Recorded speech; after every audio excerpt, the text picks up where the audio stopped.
Hello and welcome back to Zeekism Gaming. So, Ubisoft, the internet's favourite whipping boy. Unfortunately, they've had a terrible few years. Terrible few years. And I know everybody on the internet who's in this space has sort of made a video or a discussion point about them, either for them or against them or what have you.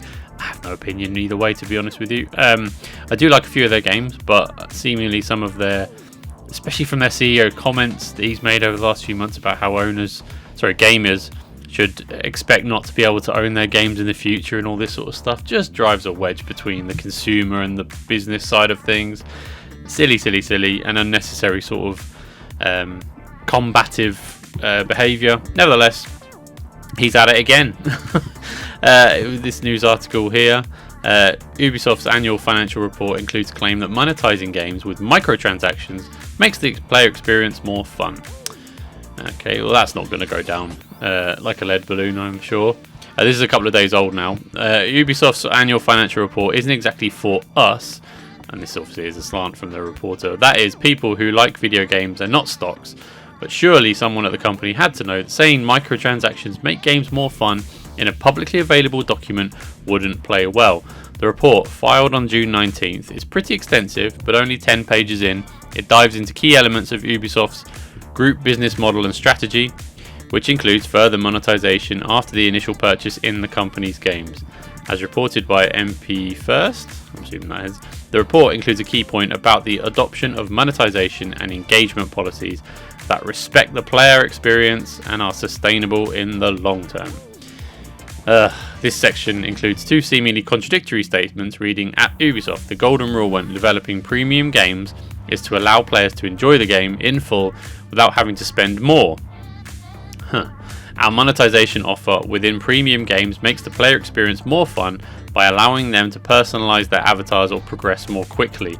However, this is always optional. Now, this key point here, progress more quickly, is I think the BS statement that I think most gamers are probably not happy about.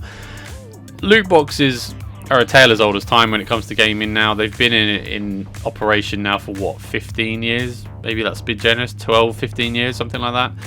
And there's been varying degrees of, I would say, success or what have you. Look, I think, and without putting my own slant on it, I'm trying to stay objective for the time being, but it depends on how they're using it. And I think as we go on, microtransactions are one thing, and casual free-to-play games, exactly. If they're free-to-play, you sort of can forgive it, because how else do they generate revenue to support the development of the game or support it going forward? Especially, live service games like, perfect example at the moment is Marvel Rivals. Marvel Rivals is free to play. You can get it on any console or any platform, even Nintendo Switch now. It's out, I believe, or coming out. Switch 2, not Switch 1. And so if it's free to play and it's got microtransactions to sort of, like I said, make it more funky, get different, Marvel Rivals, for example, you get the MCU costumes, which are usually the best looking ones. You can understand why they would charge somewhat of a premium to get them. However, I would argue you can earn enough points. If you play enough of that game, you can earn enough points to earn enough points to convert to the currency you buy costumes with to earn that costume. Plus, if you take part in their seasonal party celebrations or what have you, then you can earn costumes to, skins and emotes and all the other stuff that they offer in that game.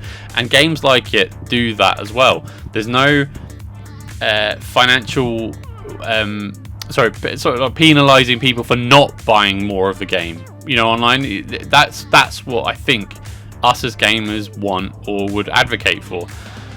So when you got the CEO sort of saying, well, not only will you not own your games going forward, but you're going to have to give us money on like a drip, on a regular basis to sort of keep playing the game. If you want to keep playing, you're going to keep paying. Almost like a subscription charge to keep playing a game, which is just insane. Like the thinking that they're coming from is not one of a gaming experience. It is generating revenue and getting, let's be honest, bonuses for their executives.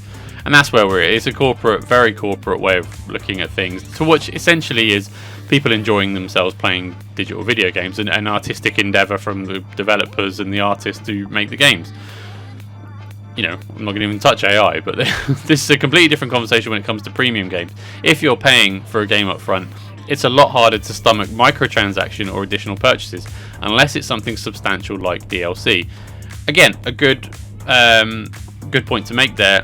I'll use an example from a Ubisoft game, Assassin's Creed. Assassin's Creed for the last few years. I'm an Assassin's Creed fan, and I'll temper that with it depends on the historical location, because that's what I play the game for. I get a lot of enjoyment out of playing the game. Not only for the stories are pretty good, to be fair, but also the stories take place in environments in history or periods of time in history that I'm interested in. So that's my take. And the DLCs that they offer further the story. I'm playing Odyssey on the channel, for example. Odyssey has 2 DLCs on it, which further the story. You go into the sort of story of Atlantis. I can't really remember what the other one is, but it's to do with Greek mythology, and you're able to inhabit that world and become part of that world. And through the storytelling, you get your money's worth with the DLCs. They also offer these. I would honestly argue ridiculously expensive packs for just dressing your character up in a different Greek garb. It's about £15, which I think is about $20. That's not cheap for a game that's 8-9 years old. That's not cheap, and they still offer that. Further examples, like Elder Scrolls, for example. Not Elder Scrolls, what am I thinking of? Elden Ring, with their DLC offerings are huge, grandiose new chapters in that game, and they charge about £30, £40 for that. Again, it's expensive, and you argue the commanding rate. Here's the thing: it's voting with your feet. If the prices are too dear, no one will buy it. I know there's an inkling when it comes to fandom and what have you, but the issue is if you don't want to pay the price, don't pay it, and then they will get the message. But then they also might not develop the games further. Anyway, we're in a corporate gaming world here. Monetization and engagement policies that respect the player experience feels like a half-hearted attempt to avoid much reviled pay-to-win strategies or otherwise aggravating marketing of in-game purchases. Even so, the bare suggestion that digital deluxe outfits or premium weapon skins are being included for our sake is laughable. This is obviously an unbiased journalist.